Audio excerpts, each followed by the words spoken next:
السلام علیکم ناظرین، میں ہوں احسن چغتائی اور آپ دیکھ رہے ہیں میرا یوٹیوب چینل۔ ناظرین، مہنگائی سے تو آج ہر کوئی ہی پریشان ہے۔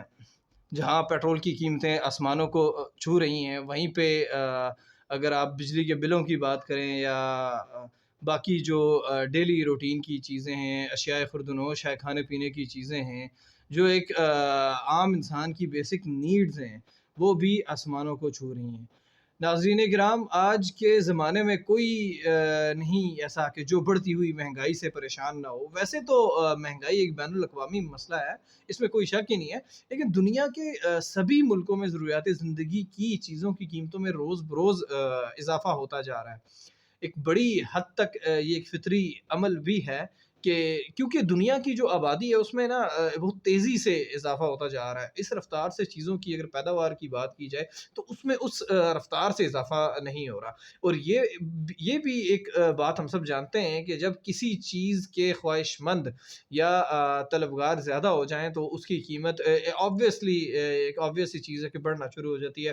ناظرین، آپ لوگ جانتے ہیں ڈیمانڈ اینڈ سپلائی رولز یہ اسی طرح سے ورک کرتا ہے۔ اگر دنیا میں ہم اگر لوہے کی یا کوئلے کی یا پیٹرول وغیرہ کے ذخیرے کی بڑھتی ہوئی صنعتی ترقی کے پیش نظر جس تیزی سے یہ ساری چیزیں استعمال میں آ رہی ہیں، اتنی تیزی سے اگر نئے ذخیروں اور وسائل کی دریافت کی اگر ہم بات کریں تو ناظرین یہ ممکن نہیں ہے۔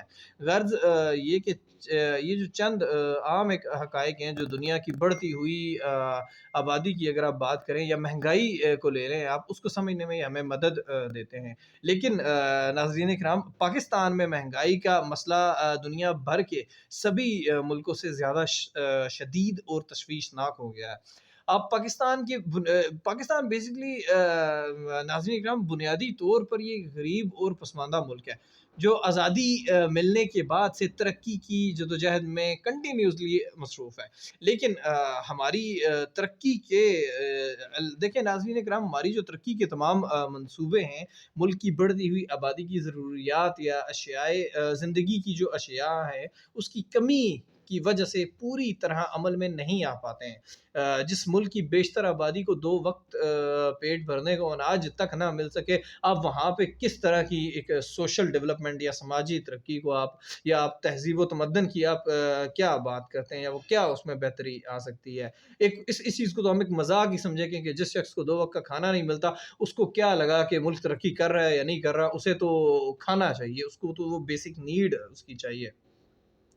تو بہرحال یہ کچھ مسائل ہیں اور ان مسائل کو دور کرنے کے لیے ملک کو یقیناً بڑی بڑی قربانیاں دینی پڑیں گی اور جی توڑ کر کوشش کرنی پڑیں گی۔ اچھا، اس سلسلے میں جو اقدامات اور کوششیں کی گئی ہیں ان میں زرعی پیداوار، آپ اگر صنعتی ترقی کی بات کریں اور بے روزگاری ختم کرنے کے جو منصوبے ہیں سامعین، یہ ایک بہت خاص اہمیت کے حامل ہیں۔ ان سب میں ابتدا میں ان منصوبوں کی ترقی کی رفتار دیکھ کر ایک بڑی امید پیدا ہو گئی تھی کہ جلد ہی ملک خود کفالتی کے راستے پر پوری طرح سے گامزن ہو جائے گا، اور جہاں تک غریبی کی بات ہے تو غریبی اور بدحالی کا بھی خاتمہ ہو جائے گا، ایسی ایک امید تھی ناظرین اکرام۔ لیکن دوسری طرف اگر ملک کی آبادی بھی تو دیکھیں نا غیر معمولی رفتار سے بڑھتی گئی ہے، اور ملک کی اگر آپ خوشحالی کی راستے میں ایک گریٹ رکاوٹ بن کے سامنے آ کھڑی ہوئی ہے۔ اور یہ جو ستم بالائے ستم،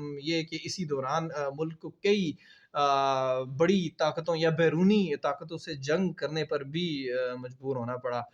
سامعین، یہ جو دیکھیں ایک ظاہر سی بات ہے کہ ان حالات میں مہنگائی کا بڑھنا ایک قدرتی عمل تھا، دیکھیں ایک آبویس سی چیز ہے، اس سے کوئی ڈینائی نہیں کرتا۔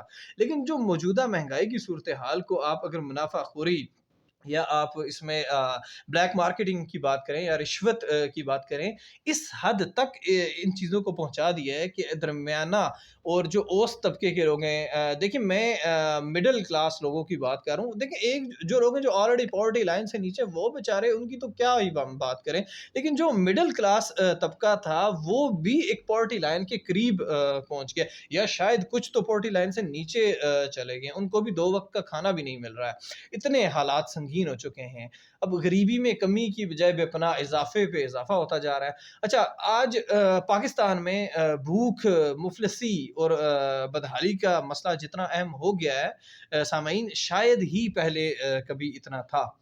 اب اگر ان حالات کے پیش نظر جمہوریت اور سوشلزم کہ آپ بلند دعوے اور ملکی رہنماؤں کے جو وعدے عوام کے لیے ایک سراب سے زیادہ حقیقت نہیں رکھتے ہیں. ظاہر سی بات ہے، دیکھیں آپ کنٹینیوسلی عوام کو ایک ہی چیز پہ آپ نے لگایا رکھا ہے اور جھوٹے وعدے اور یہ سب چیزیں کر کے آخر ایک عوام کب تک ان چیزوں سے آپ کی اس میں دھوکہ کھائے گی. دیکھیں ناظرین، جو بڑھتی ہوئی مہنگائی اور اس کے نتیجے میں پیدا ہونے والی غریبی اور بدحالی کو روکنے کے لیے حکومت یہاں پہ نا حکومت اور عوام دونوں کو مل کر جو ہے نا جدوجہد کرنے کی ضرورت ہے. حکومت کے تو دستور میں ہی عوام سے اس بات کا وعدہ کیا گیا تھا کہ حکومت ان کی زندگی کی بنیادی ضروریات پوری کرنے کی باقاعدہ ذمہ دار ہے. ویسے بھی عوامی حکومت یا جمہوریت اسی وقت اپنے نام کی اہل قرار دی جاتی ہے جب وہ اپنی عوام کو زندگی کی لازمی ضروریات کو پورا کرنے کا حق دے سکتی ہو. لیکن مہنگائی روکنے کی جہاں تک بات ہے تو مہنگائی روکنے کے لیے تو حکومت کو اپنے تمام وسائل اور قوت سے کام لینا ہوگا. اور یہ جو بلیک مارکیٹنگ کرنے والے لوگ ہیں یا رشوت خور ہیں یا بے ایمانی کرنے والوں کو عبرت کی سزائیں ہر صورت ملنی چاہیے. کیونکہ اگر جلد ہی مؤثر اقدامات نہیں کیے جائیں گے تو یہ مسئلہ اتنا بڑھ جائے گا کہ اس پر قابو پانا ناممکن ہو جائے گا. لیکن سامعین کرام، میں آپ کو بتاؤں کہ میری نظر میں اگر بات کی جائے، میری رائے میں تو حالات واقعی اس وقت ہمارے قابو سے باہر ہو چکے ہیں کہ میں تو نہیں سمجھتا کہ ان حالات پہ قابو پانا اب اتنا آسان ہو گیا ہے.